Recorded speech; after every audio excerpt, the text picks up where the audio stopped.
Anh đất men nè đất chứ ở đó là chân ấy nhưng mà tụi anh xin nuôi đất đáy cho vậy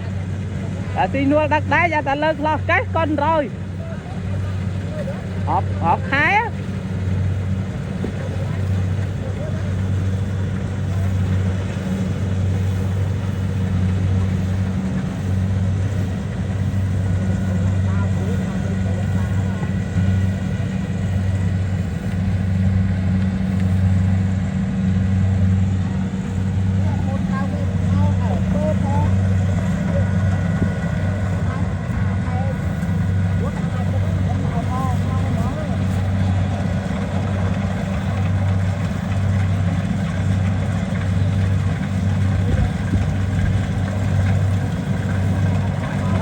lên nó cho lại nó lại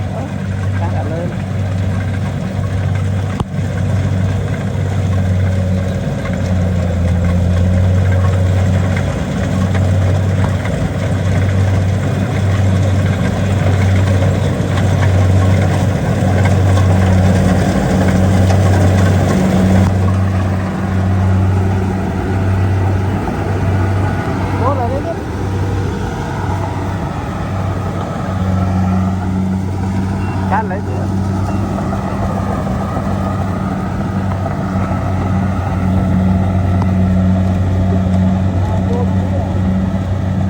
lấy chăn nghĩ lấy chăn hẳn báo đấy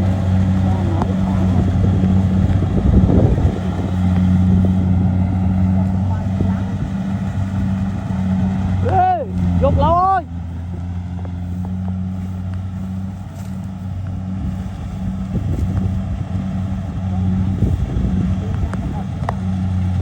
vậy nè khối mau mua gì đâu